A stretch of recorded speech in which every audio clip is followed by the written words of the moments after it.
Bonjour à tous, je vous retrouve aujourd'hui pour la vidéo quotidienne du samedi pour le message des guides. Aujourd'hui j'ai retiré, donc sans transition, j'ai retiré, il y a trois cartes du tarot qui sont venues pour les énergies générales de la journée. Et nous avons le soleil, la mort et le pendu.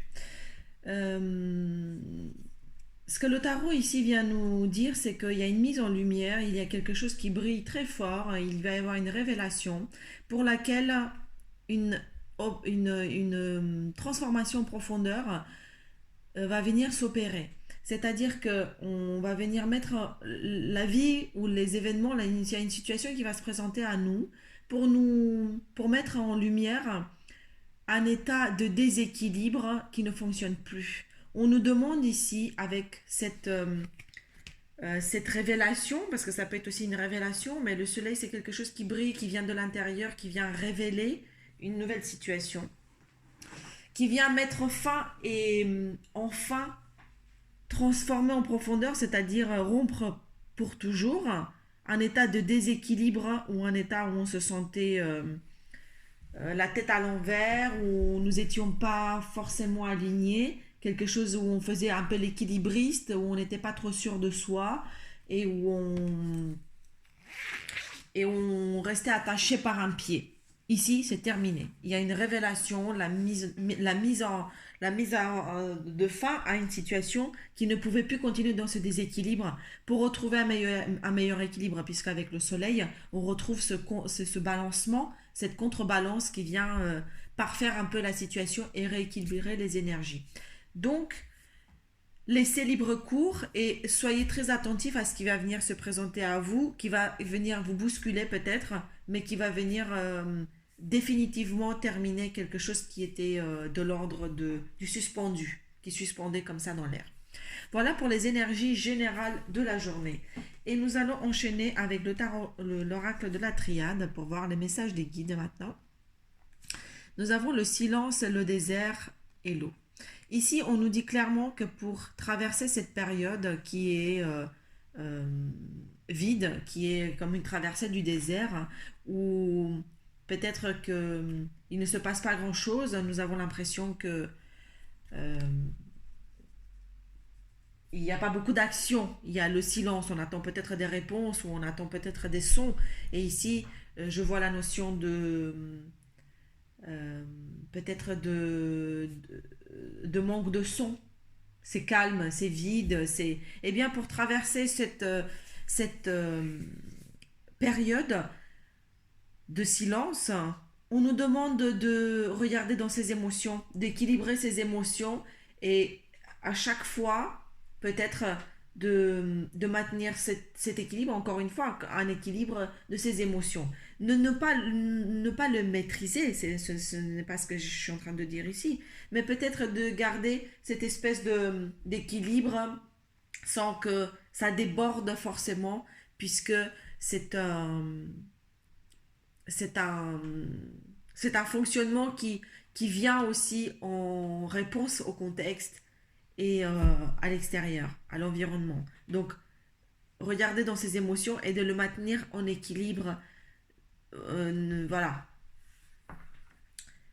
pour traverser au mieux cette période. Alors, vous voyez toujours, il y a de l'ombre. Oui, tout à fait. Deuxième message, Nadir, le sceau et l'oméga. On nous dit ici que le bout du tunnel était en train de arriver puisque avec l'engagement, il y a une étoile qui brille très fort au bout du tunnel. C'est pour quelque chose de juste. Les choses sont en train de rentrer dans l'ordre puisque avec l'oméga, nous avons un juste réalignement. Et le saut c'est l'engagement, c'est le fait de s'unir et de regarder au loin un engagement, une étoile qui brille très fort, et c'est exactement la même étoile que nous avons ici. C'est dans cette traversée du tunnel où nous avons l'impression que ça n'en finit plus. Regardez au fond et regardez sur la perspective de l'avenir. Regardez en haut. On me dit ici, regardez en haut. Il y a quelque chose qui est en train de se profiler à l'horizon, très juste, qui est très juste. et qui va venir s'insérer de manière juste dans notre vie. C'est pour quelque chose de plus juste. Mais il y a vraiment l'étoile et la protection. Ici, vous voyez, c'est l'étoile de David. C'est l'engagement, c'est l'implication. Et c'est quelque chose qui va venir nous appeler, qui nous appelle déjà. C'est juste qu'on n'a pas encore la visibilité nécessaire. Donc, je ne vais pas mettre de cartes supplémentaires là-dessus pour avoir des précisions. Regardez ce qui vous parle, mais ça peut être dans tout domaine. Il y a vraiment le fait de s'engager et de suivre sa bonne étoile. Donc, ça peut être dans tout domaine. Voilà, vous adaptez. Et regardez les couleurs comme elles sont sorties. Il y a du noir et la lumière. Et en plus, regardez, j'ai une bougie juste au-dessus. C'est magnifique. Enfin, je veux dire, une telle synchronicité, je vais la mettre comme ça. C'est magique. Voilà. Excellent. Ensuite, j'ai eu... qu'est-ce que j'ai eu? J'ai eu le voyage. Regardez, cette carte, je pense qu'elle est sortie quasiment à chaque tirage tous les jours. C'est incroyable. Alors que nous sommes en période de confinement et c'est extraordinaire. Alors, qu'est-ce qu'on nous dit ici? On nous dit que le message est plutôt de l'ordre du voyage symbolique, hein. De vouloir s'échapper, on a envie de mettre les voiles pour sortir du malheur et de l'isolement. Et en fait, cette combinaison de cartes ici nous dit que finalement, on n'est pas obligé à chaque fois d'aller visiter ces souffrances passées par cet isolement.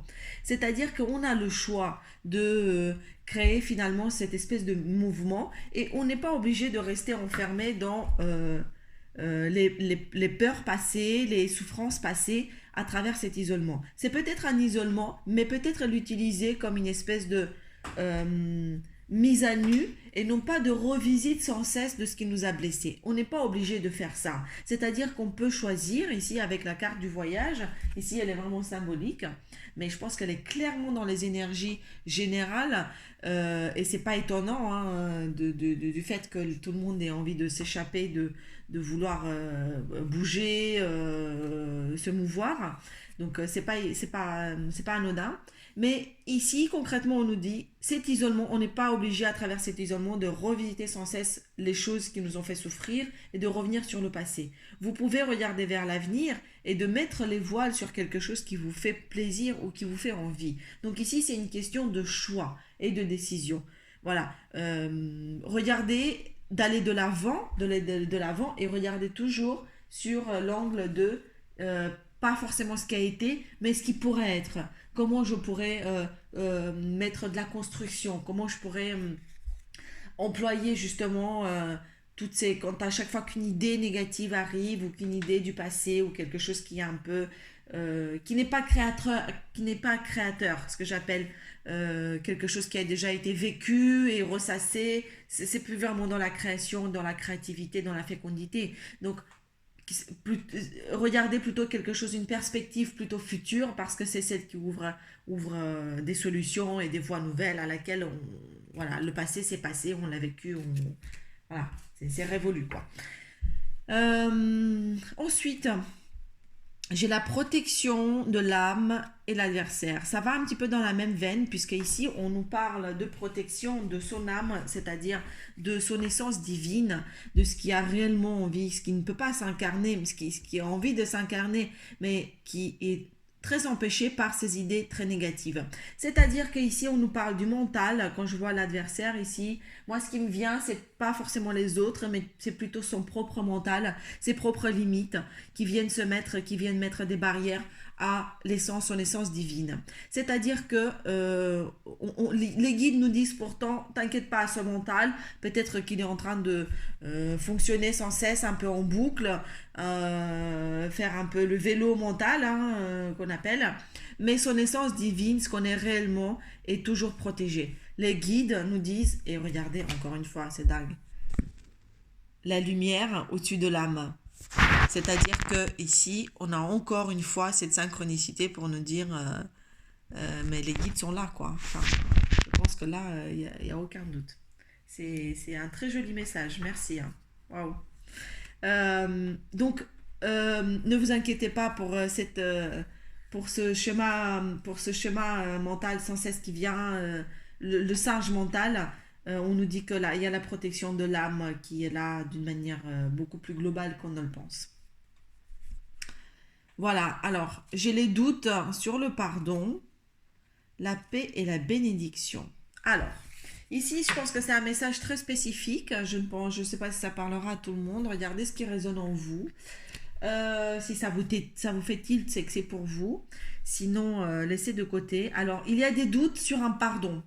Il y a des gens ici, peut-être, qui sont en train de réfléchir à accorder leur pardon à quelqu'un, d'être dans une démarche de réconciliation ou de fermer les yeux sur une histoire passée. Et ici, on nous dit que ces doutes, ces doutes, comment dire, sont légitimes, mais ce pardon est très aligné puisqu'il y a la bénédiction, je la paix et la bénédiction. Il n'y avait que ça à faire, il n'y a que ça à faire pour trouver la paix intérieure. C'est vraiment béni et les guides ici nous disent euh, c'est béni, tu as notre accord et notre bénédiction, tu es sur la bonne voie. Ces doutes, peut-être qu'ils sont effectivement, tu es en train de penser à est-ce que j'ai bien fait, est-ce que je devrais le faire, est-ce que comment je devrais le faire, mais c'est la seule façon pour retrouver la paix. Et ici, on te le confirme 2 fois. Voilà, il y a la bénédiction et la paix pour accorder ce pardon. Voilà, j'irai pas plus loin, ça parlera à qui ça parlera. Et enfin, un dernier pour la route. J'ai la lumière, le sacrifice, la porte et l'erreur. C'est un petit peu dans la même veine puisque, même si on ne parle pas du pardon ici, on parle du sacrifice. On a l'impression en fait que il y a la lumière, il y a une révélation qui va être faite sur une situation où on nous a demandé de se sacrifier, d'être un peu, en donner un peu de soi, de se saigner un peu comme on dit. Et ici, il y a une révélation, il y a la lumière qui est mise sur cette situation et qui nous dit que finalement, on trouvera une porte de sortie. Donc, regardez bien comment c'est associé, le sacrifice à la porte, et on nous dit non, tu n'es pas dans l'erreur. Ce n'est pas une erreur, ne t'inquiète pas. Cette porte, en plus, qui viendra s'ouvrir à toi, ce ne sera pas une erreur. Donc, prends-la, ce sera une sortie, une porte de sortie et une solution qui sera convenable, qui sera adaptée à ta situation. Donc, chers amis, il va y avoir beaucoup de révélations et plein de lumière ce jour de samedi. Peut-être que c'est très associé au soleil. Laissez-vous porter et accueillez ce qui vient, puisque d'une manière plus générale, les guides nous disent qu'il y a beaucoup de choses qui ne sont plus entre nos mains et qui désormais doivent suivre son cours tel que sur les énergies collectives. Donc faites ce que vous avez en votre pouvoir, mais pour le reste, ayez confiance. Et n'oubliez pas que de toute façon, la clé est toujours en vous. Belle journée, à bientôt.